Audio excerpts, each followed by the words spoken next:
أعوذ بالله من الشيطان الرجيم بسم الله الرحمن الرحيم سورة یونس آیت نمبر 22۔ هو الذي يسيركم في البر والبحر حتى إذا كنتم في الفلك وجرين بهم بريح طيبة وفرحوا بها جاءتها ريح عاصف وجاءهم الموج من كل مكان وظنوا أنهم أحيط بهم دعوا الله مخلصين له الدين لئن أنجيتنا من هذه لنكونن من الشاكرين۔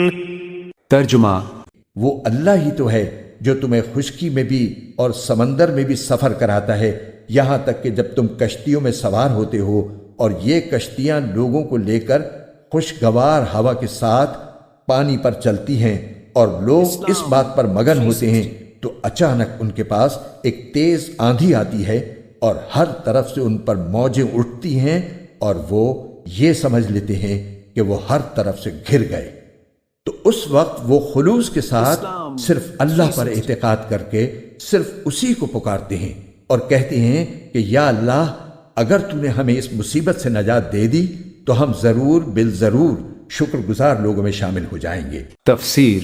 یہ توحید کے برحق ہونے کی نشانی ہر انسان کے نفس میں موجود ہے۔ جب تک اسباب سازگار رہتے ہیں انسان خدا کو بھولا اور دنیا کی زندگی پر پھولا رہتا ہے۔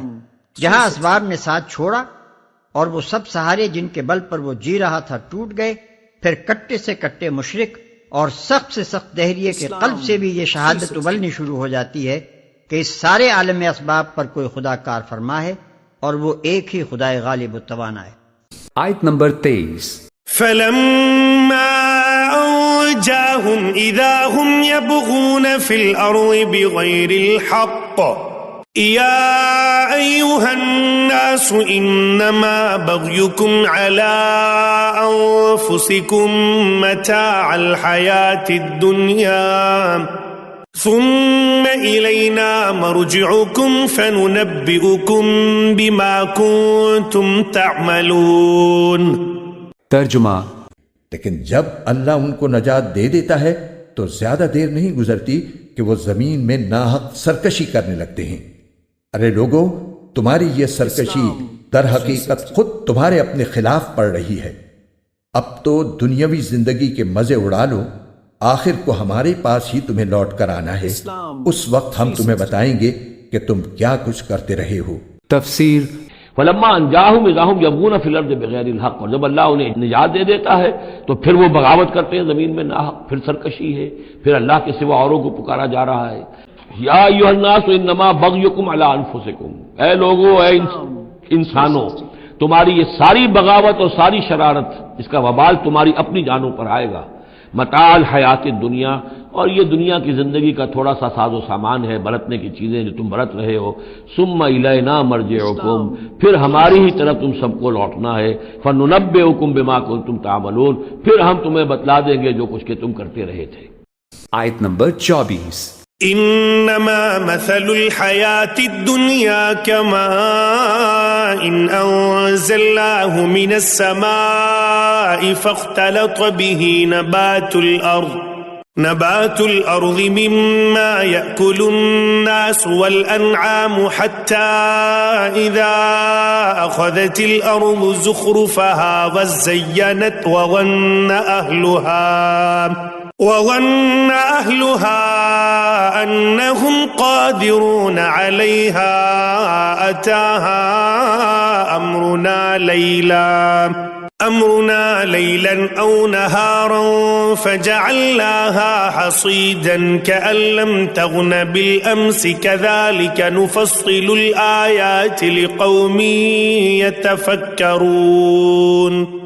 ترجمہ، دنیاوی زندگی کی مثال تو کچھ ایسی ہے جیسے ہم نے آسمان سے پانی برسایا جس کی وجہ سے زمین سے اگنے والی وہ چیزیں خوب گھنی ہو گئیں جو انسان اور مویشی کھاتے ہیں، یہاں تک کہ جب زمین نے اپنا یہ زیور پہن لیا اور سنگھار کر کے خوشنما ہو گئی اور اس کے مالک سمجھنے لگے کہ بس اب یہ پوری طرح ان کے قابو میں ہے، تو کسی دن یا رات کے وقت ہمارا حکم آ گیا کہ اس پر کوئی آفت آ جائے، اور ہم نے اس کو کٹی ہوئی کھیتی کی سپاٹ زمین میں اس طرح تبدیل کر دیا جیسے کل وہ تھی ہی نہیں۔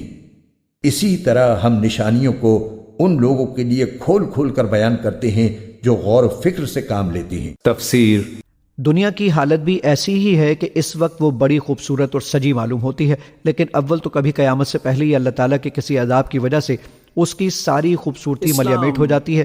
دوسرے جب انسان کی موت کا وقت آتا ہے تب بھی اس کے لیے یہ دنیا اندھیری ہو جاتی ہے، اور اگر ایمان اور عمل صالح کی پونجی پاس نہ ہو تو پتہ چلتا ہے کہ یہ ساری خوبصورتی در حقیقت ایک عذاب تھی، اور جب قیامت آئے گی تب تو یہ ظاہری زیب و زینت بھی پوری دنیا سے ختم ہو جائے گی۔ آیت نمبر 25۔ واللہ یدعو الى دار السلام ویہدی من یشاء الى صراط مستقیم۔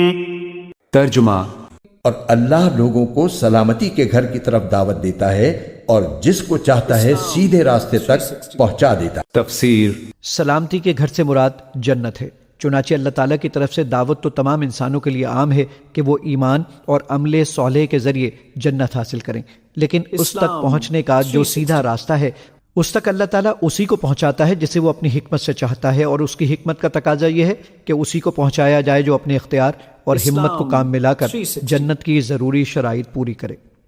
آیت نمبر 26۔ للذین احسنوا الحسنى وزیادة ولا يرهق وجوههم قتر ولا ذلة اولئک اصحاب الجنة هم فيها خالدون۔ ترجمہ جن لوگوں نے بہتر کام کیے ہیں بہترین حالت انہی کے لیے ہے، اور اس سے بڑھ کر کچھ اور بھی۔ ان کے چہروں پر نہ کبھی سیاہی چھائے گی نہ ذلت، وہ جنت کے باسی ہیں، وہ اس میں ہمیشہ رہیں گے۔ تفسیر وعدے کا یہ انتہائی لطیف پیرایا ہے کہ اللہ تعالیٰ نے اس کچھ اور کو کھول کر بیان نہیں فرمایا بلکہ پردے میں رکھا ہے۔ اس کا مطلب یہ ہے کہ جنت میں تمام بہترین نعمتوں کے علاوہ کچھ نعمتیں ایسی ہوں گی کہ اگر اللہ تعالیٰ ان کو بیان بھی فرما دیں تو ان کی لذت اور حلاوت کو انسان اس وقت محسوس کر ہی نہیں سکتا۔